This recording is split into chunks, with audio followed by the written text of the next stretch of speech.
Mereka orang-orang yang yakin kepada Allah. Mereka orang-orang yang imannya sudah penuh, imannya kuat sehingga merasakan nikmatnya iman kepada Allah Subhanahu wa ta'ala. Dzaqa ta'mal iman man radiya billahi rabba wa bil islami dina wa bi Muhammadin nabiyya. Orang yang bisa merasakan nikmatnya iman adalah orang yang ridha bahwa Allah sebagai Rabb, sebagai Tuhan yang mengatur kehidupannya. Ridha, nurut dan puas. Nurut dan merasa puas, itu ridha. Nurut dengan kewajiban yang Allah tentukan kepada kita daripada ibadah. Kita melaksanakan segala yang wajib. Kita katakan yang halal halal, yang haram haram. Kita menjauhi larangan yang Allah larang untuk kita.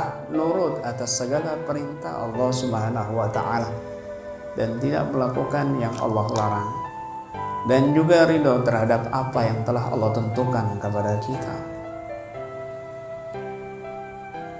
Orang yang masih sambat dalam kehidupannya, orang yang masih berkeluh kesah dalam kehidupannya, berarti orang yang belum merasakan nikmatnya iman. Ucapannya raditu billahi rabba belum sepenuh hati. Ketika dia mengucapkan raditu billahi rabba wa bil islami dina wa bi Muhammadin nabiyya, raditu billahi rabba, aku nurut, aku puas Allah sebagai pengatur kehidupanku, pengatur rezekiku, pengatur rumah tanggaku, pengatur ekonomiku, pengatur hidupku, pengatur kematianku, dunia dan akhiratku. Aku ridha ya Allah. Mau kau buat apapun kehidupanku, mau kau buat miskin hidupku, mau buat kau sengsara hidupku, mau buat kau banyak, aku banyak musibah darimu ya Allah. Raditu billahi rabba, aku ridha kepadamu hai Allah. Kalau orang sudah seperti itu, maka dia merasakan kehidupannya penuh dengan kenikmatan, kebahagiaan. Dzaqa ta'mal iman man radiya billahi rabba. Dan itulah tujuan daripada ruqyah yang sejati, ruqyah yang sesungguhnya. Karena iman tidak akan sempurna, tidak akan meningkat menjadi tinggi tanpa adanya keyakinan. Oleh sebab itu Nabi SAW bersabda, al-yakin al-iman kulluh. Keyakinan itu adalah keimanan seluruhnya. Keyakinan ini tidak bisa muncul tanpa kita adanya kehidupan yang kita jalani penuh dengan rintangan, musibah, ujian, cobaan. Orang-orang yang merasakan pahitnya hidup dan dia terus sabar dan bersyukur, maka dia akan semakin yakinnya tinggi kepada Allah sampai pada nanti puncaknya menjadi iman yang sempurna. Itulah tujuan ruqyah yang sesungguhnya. Ruqyah yang sejati dalam segala hikmah kehidupan yang dia temui dari orang lain, maka membuat dia dewasa dan kuat. Dan segala sesuatu yang dia rasakan daripada cobaan, ujian dalam menjalani dakwah ini, maka akan semakin membuat dia dewasa, semakin yakin sampai imannya tinggi dan dia merasakan kehidupan yang bahagia, kehidupan yang sejati pada saat imannya telah penuh kepada Allah Subhanahu wa ta'ala. Dzaqa ta'mal iman man radiya billahi rabba. Rabba, Allah yang mengatur dia. Mau dibuat miskin kamu?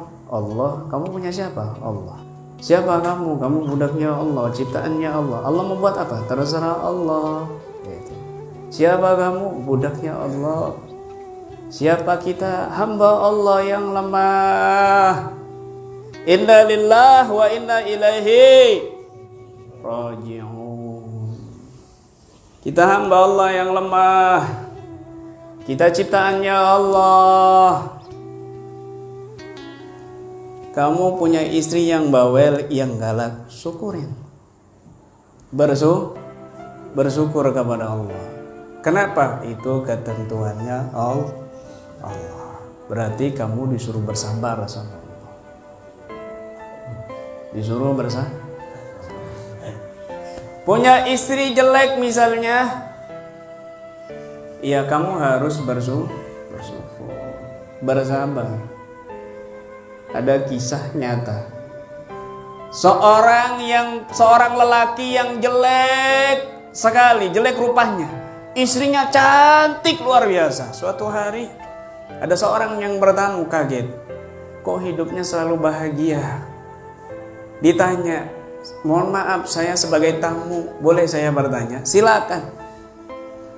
Apa resep kalian ini menjalani hidup sangat bahagia? Kenapa? Karena dia lihat si pria ini jelek rupanya, sedangkan yang istrinya sangat cantik. Maka mereka menjawab, cuma 2 resep saya. Resep kami cuma 2, yaitu bersabar dan bersyukur. Istrinya bersabar karena mendapatkan suaminya yang jelek. Suaminya bersyukur karena mendapatkan istri yang cantik. Sabar dan bersyukur. 2 hal ini menyebabkan mereka bahagia. Bersabar. Suami saya jelek. Kenapa? Karena yang dilihat bukan suaminya jelek. Ketika dia bersabar, kebayang-bayang maka ketika dia melihat suaminya yang jelek, dia melihat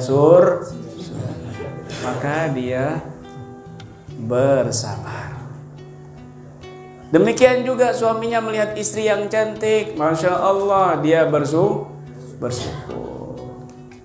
Sabar dan syukur ini menghadapi hidup supaya kita bahagia. Begitu. Kenapa saya sudah umur 30 lebih nggak kawin-kawin ya Allah? Dosa apa saya ya Allah? Kamu banyak dosa, jangan banyak tanya. Bersyukur saja kepada Allah. Terima saja takdirmu. Semua itu sudah dicatat. Bikatbi arba'as, manusia lahir itu ada 4 catatan. Rezekinya, ajalnya, amalnya, saki am said, dia ini beruntung atau tidak nanti di hari kiamat itu sudah dicatat sejak awal. Malaikat yang mencatat. Nggak usah bingung kamunya. Gitu. Raditu billahi rabba. Ya Allah, saya kenapa banyak musuh ya Rabb? Jangan. Kalau kamu tahu hikmahnya, kamu bakal banyak syukur kepada Allah.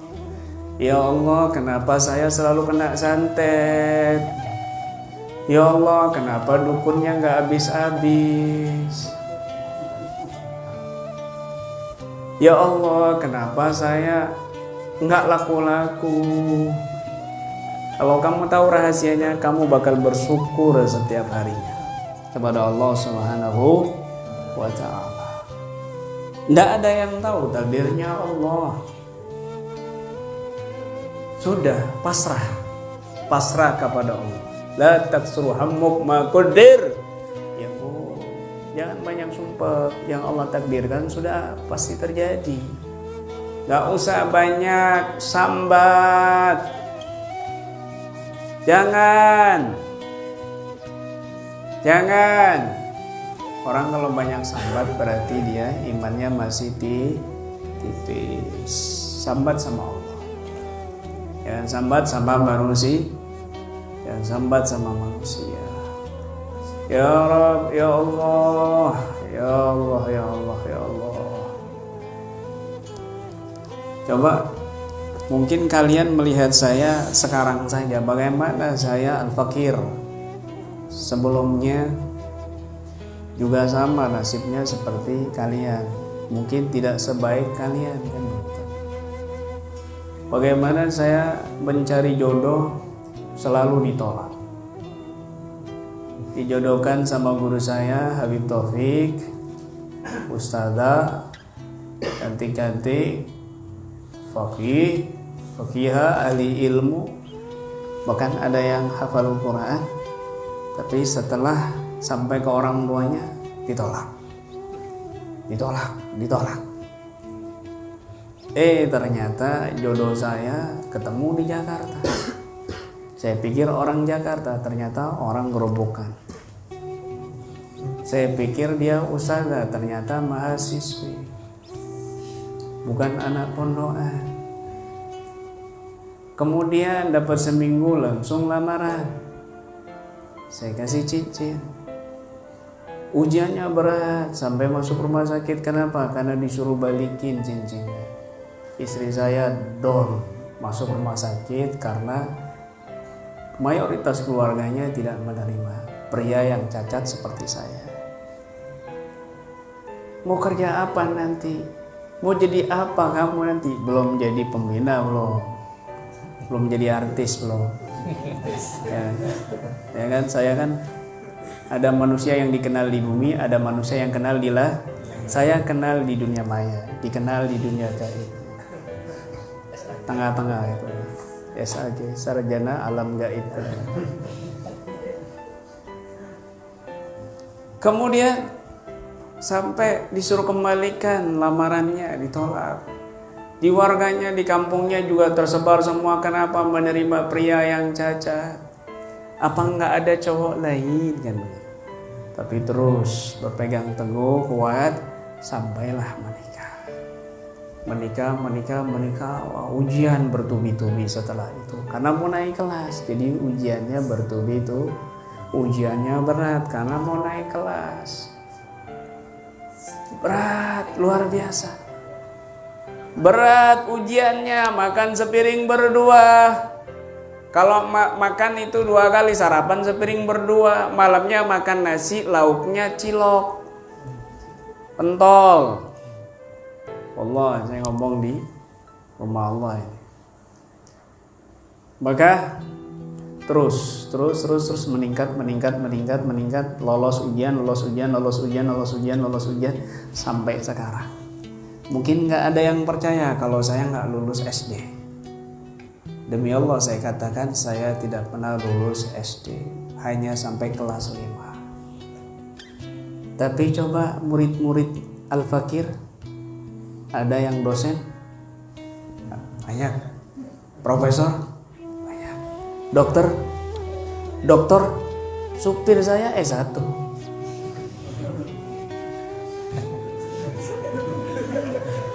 Banyak.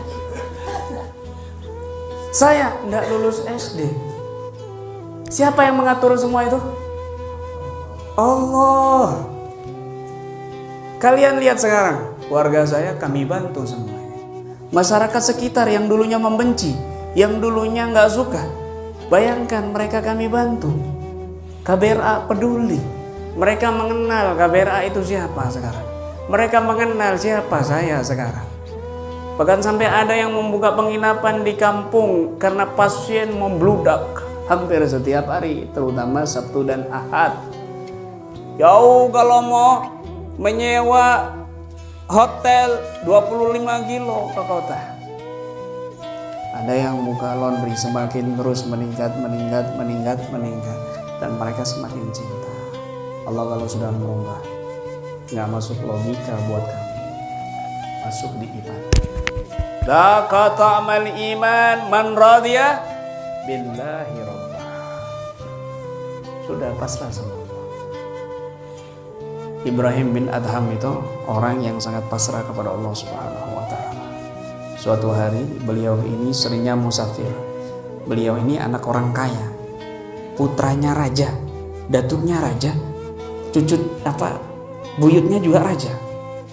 Tapi beliau mengucilkan diri, nggak bahagia dalam kerajaannya itu, sehingga mengembara. Beliau punya murid asisten yang selalu menemani beliau, namanya Hudzaifah Al-Mar'ashi. Suatu hari sampai di Kufah, Hudzaifah itu nahan perut, ngumpet di pojok masjid, lemas.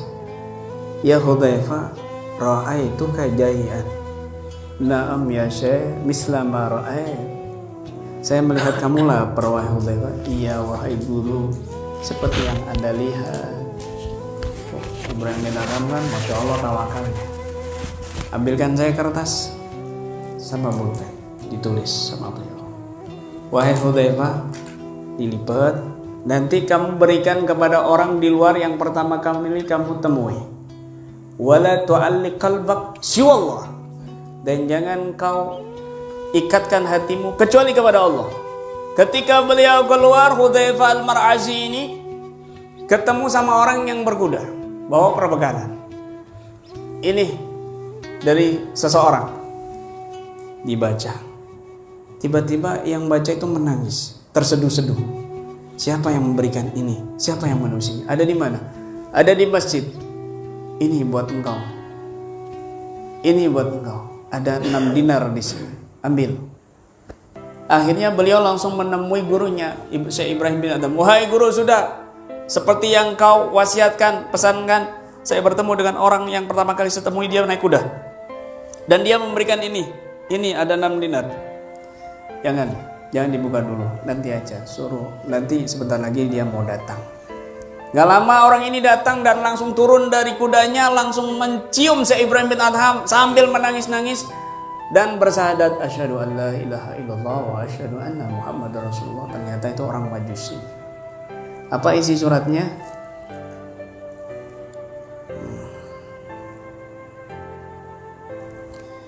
Isi suratnya,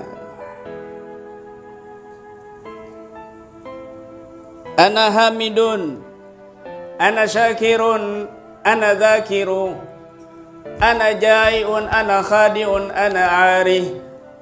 Fahadi sitatun, ana dhaminun linisbiha, fakun dhamina linisbiha ya bari. Madhi li ghairika lahbunah bin khadatuha, fa'ajir ubaidaka biduhulin nari. Ya Allah, aku memujimu, aku bersyukur kepadamu, aku berzikir kepadamu.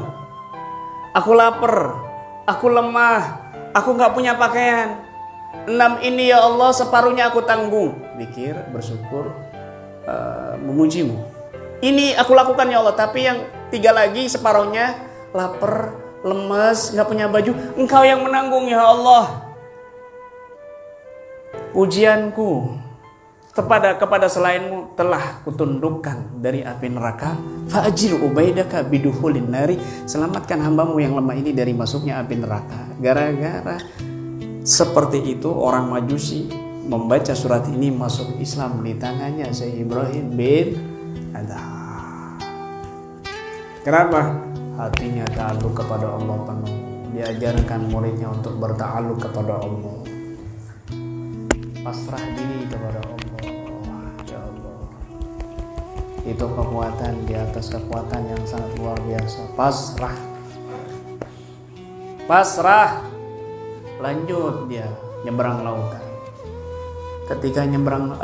Ketika satu kampung, nyampe di satu kampung, dicegat sama singa.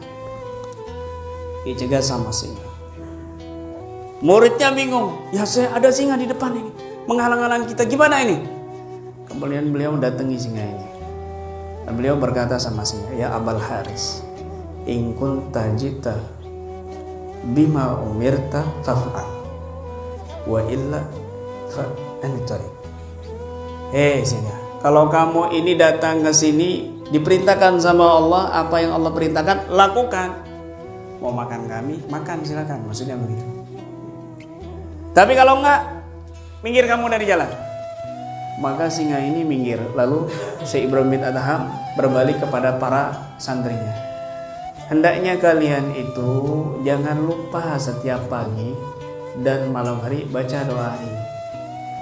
Allahumma ukhrujna bi ainikal lati la tanam wa knufna bika nafika alladhi la yuram warhamna bi qudratika alina falanahliku wa antas siqatuna warja.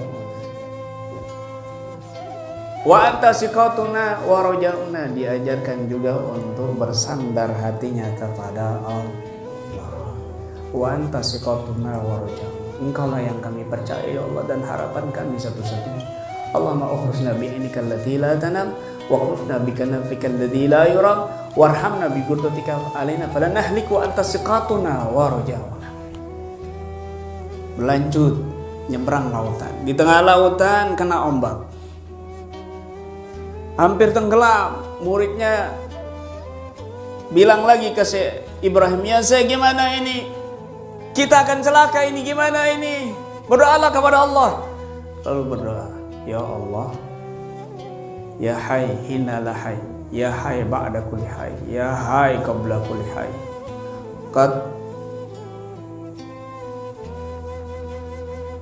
Qad ra'ayna qudratak fa'arina afwak.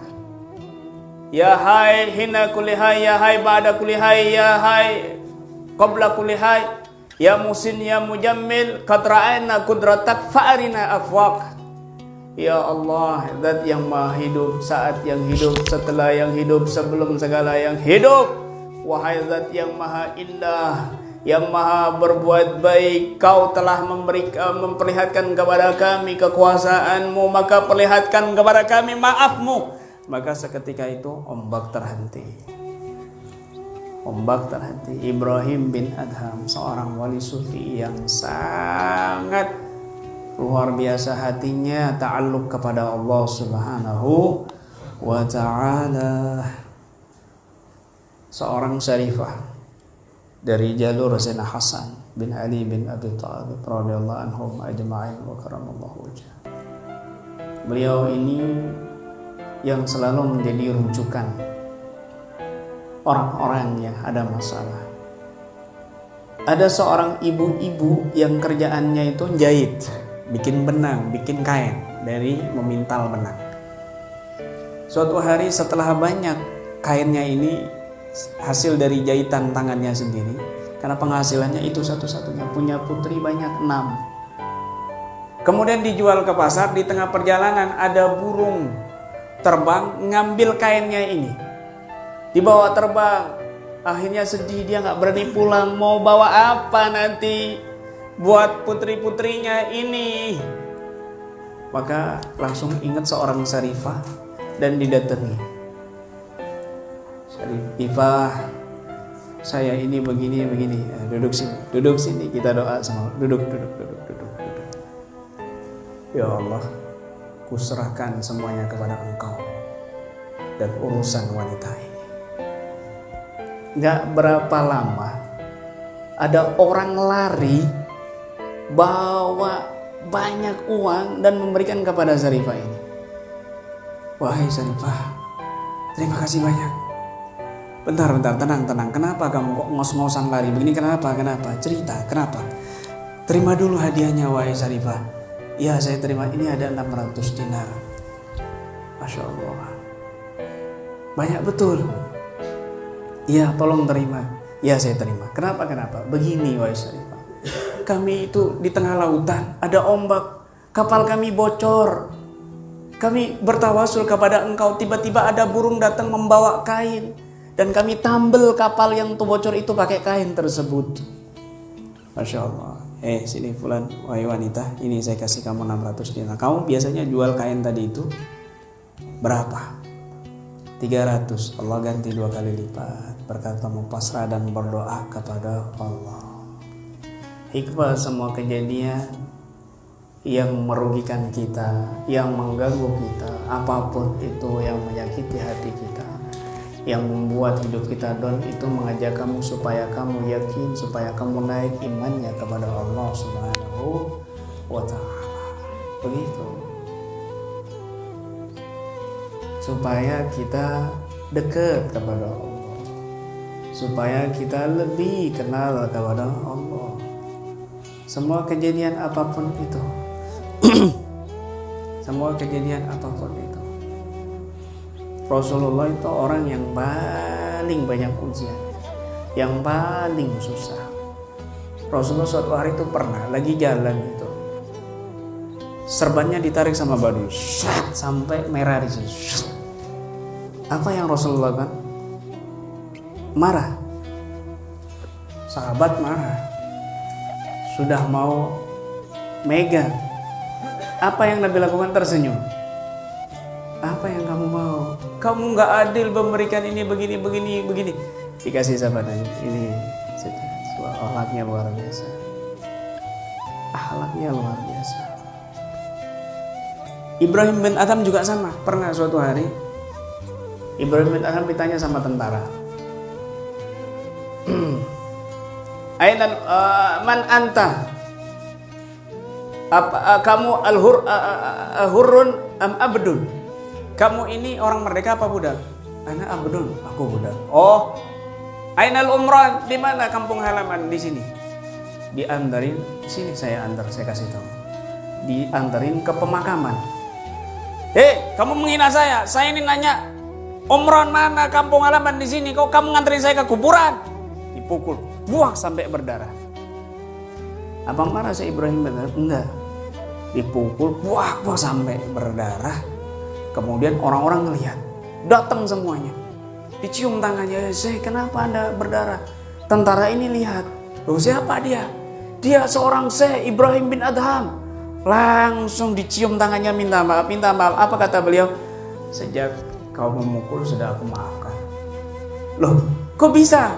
Iya, saya dipukul bersabar mendapat pahala. Kenapa aku harus menuntut kamu untuk Allah siksa, sedangkan aku dapat pahala sebab kamu memukul aku? Aku maafkan supaya kamu tidak dapat hukuman dari Allah, karena kamu sudah memberikan pahala buat aku. Dengan kamu memukul aku bisa bersabar. Aku sudah maafkan kamu dari awal. Terus kenapa kamu bilang kamu ini budak, bukan orang merdeka? Ana Abdullah al-Fakir. Saya memang budaknya Allah. Saya lemah, saya butuh Allah. Kenapa kamu bilang kampung halaman kok diantarin ke kuburan? Ya ini kampung halaman masa depan. Ini yang masa depan, ini kampung halaman yang sesungguhnya nanti di akhir hidup kita, ini kampung halaman yang sesungguhnya. Masya Allah. Ya. Oh. Orang kalau dapat ada gangguan kemudian dia bersabar, itu orang yang akhlaknya bagus. Tapi kalau orang yang dapat gangguan dia langsung sambat, jelek-jelekin orang ini dan sebagainya, ini akhlaknya belum bagus. Begitu. Itu akhlak guru-guru kita yang soleh.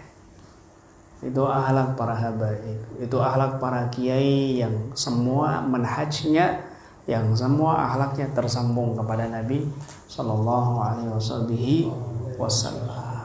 Masya Allah. Maka kejadian apapun, serahkan semua kepada Allah. Pasrah semua kepada Allah. Ridho kepada Allah. Itulah makna zikir. Raditu billahi rabba wa bil islami dina wa bi Muhammadin nabiyya. Pasrah, semua apapun yang terjadi pasrahkan kepada Allah. Semua Allah yang ngatur. Allah yang maha tahu yang terbaik buat kamu. Hatimu pasrahkan kepada Allah. Hatimu jangan diikatkan kecuali kepada Allah Subhanahu wa ta'ala. Masya Allah. Maka kita akan merasakan kenikmatan iman dalam kehidupan kita. Ya, nih kopi nih. Kopi mana kopi? Kopi? Kopi mana kopi? Kopi. Kamu tahu kopi nggak? Panitia? Panitia mana? Ini. Ketua nggak pekoy. Kopi. Tahu kopi? Tahu kopi enggak? Kopi Safinatun Nar. Ya, tahu Safinatun Nar? Bukan Safinatun Najah, Safinatun Nar. Ya, apa api? Kopi kenapa kok nikmat? Dari tadi saya nunggu kopi, jadi kebayang kopi. Kenapa kopi itu nikmat? Saya mau tanya kenapa? Karena gulanya? Bukan. Kalau banyak gulanya bukan kopi, wedang kopi namanya. Ya kan? Itu namanya wedang gula. Kalau kebanyakan manisnya, gulanya namanya itu wedang gula. Kopi itu Kenapa bisa nikmat? Karena ada manis, ada apa? Bahkan bagi penikmat kopi, semakin pahit itu kopi, semakin nikmat. Iya kan? Kalau kamu mau nikmat, hidup kamu pahitin. Kiai sudah pahit full hidup saya, Kiai, masa mau dipahitin lagi? Semakin pahit itu kopi, bagi penikmat kopi semakin nikmat, tapi semakin manis. Yang enggak, bukan kopi, enggak nikmat itu kopi. Paham ya? Ini saya belum nikmat, enggak ada kopinya. Kopi. Lupa. Paham ya? Makanya hidup itu nggak sempurna tanpa kopi. Ngantuk hidup kamu nggak ada semangat. Kalau nggak ada pahitnya, hidup kamu down, nggak semangat. Jadi meskipun hidup kamu pahit, itu nanti nikmat. Paham nggak? Nikmat. Segala sesuatu kalau kamu sabar aja sebentar. Mata nasrullah. Ala inna nasrullah qarib. Sebentar lagi. Kamu kalau puasa misalnya dari pagi, aduh nggak kuat, sebentar. Aduh, biasanya sarapan jam 9, jam 7. Sabar dong, sarapan sebelum subuh kok. Cuma ganti jam. Nanti makan siang habis maghrib. Sabar. Aduh, asar nggak kuat. Sabar, maghrib kamu makan sedikit aja, nikmat dah. Oh, luar biasa. Kenapa? Karena kamu lapar. Ya Allah, nggak sabaran pingin ngambung perempuan kamu. Pingin nyium perempuan. Sabar. Kawin. Belum kawin. Sabar, kumpulin modal. Sabar. Waduh, udah kuat nafsu saya. Sabar. Nanti kalau sudah punya modal, nikah, nikmat apa enggak? Nikmat. Pertama tuh nikmat kan begitu. Nikmat. Ya Allah, enggak sabar saya punya istri rewel cerewet, ya Allah, pingin kawin lagi saya misalnya. Boya sabar. Kalau kamu maksa, berabe nanti. Sabar. Suatu hari istri kamu sadar, izinin kamu, kan begitu. Nikmat kalau sudah begitu, daripada sembunyi nggak nikmat. Sabar, wallah, sudah saya lewati itu semua. Makanya mata nasrullah ala nasrullah qarib. Sabar. Begitu sifatnya Allah kok. Duh, kapan sembuh ya Allah? Sakit terus ya Allah. Santet enggak mari-mari ya Allah. Sabar sampai mati lah Bapak, sabar. Mati syahid kamu ya. Selesai kan begitu. Ya Allah, kehidupan di dunia bukan kehidupan sesungguhnya. Kehidupan nanti di akhirat yang sesungguhnya. Masya Allah. Mudah-mudahan barokah insyaallah. Mudah-mudahan Allah kuatkan iman kita, Allah tambahkan iman kita, dan mudah-mudahan kita disambungkan senantiasa kepada guru-guru kita yang soleh sampai kepada Nabi SAW, dan mudah-mudahan kita dikumpulkan bersama Nabi kita Muhammad SAW dunia dan akhirat, zahir dan batin. Amin ya rabbal alamin.